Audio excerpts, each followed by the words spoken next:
Bonjour, bienvenue sur Radio Pirate. Aujourd'hui, nous allons attaquer un sujet qui est assez d'actualité en ce moment, qui est la COP27.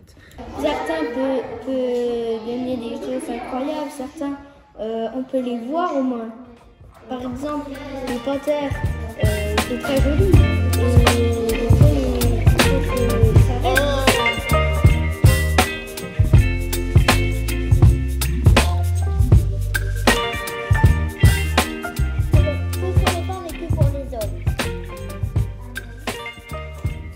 Pour m'informer, je passe surtout par les réseaux sociaux. Je sais ce qu'on y trouve, c'est pas forcément vrai.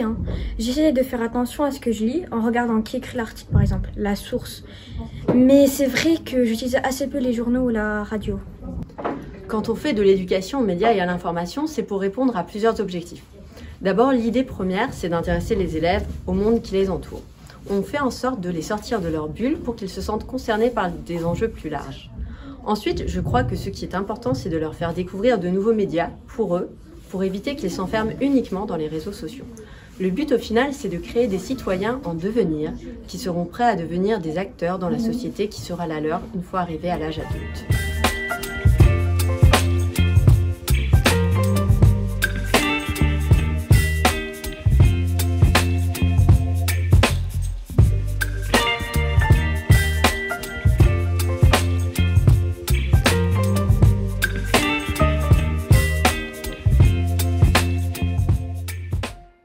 Alors la genèse de l'émission L'Actu vue par les élèves, c'était de se dire on va parler d'actualité, mais on va laisser le micro à des jeunes. Alors chez nous sur Radio Mélodie, c'est pas nos auditeurs les plus nombreux, mais quand on les écoute, leurs opinions sont quand même intéressantes à écouter.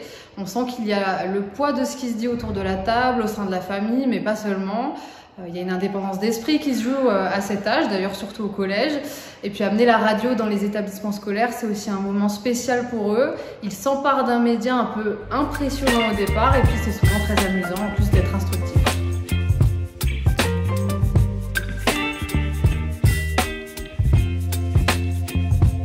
Ouais, l'industrie du sport est égoïste, j'ai l'impression, car comme Orlan l'a dit, ils mettent des climatiseurs, etc. dans un grand stade alors que nous, on doit se priver, etc.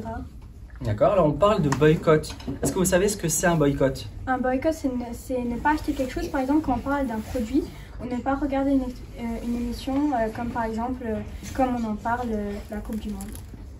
Ce qui nous a plu tout de suite dans le projet L'Actu vue par les élèves, c'est le côté mise en pratique. Les élèves sont aux manettes, on les prépare à une petite émission qu'ils vont gérer eux-mêmes, ce qu'ils apprécient beaucoup. Pour ça, ils voient tout de suite que ça demande un travail de recherche, que l'info se construise sérieusement. Et puis, il y a tout l'aspect du débat contradictoire qui nous intéresse.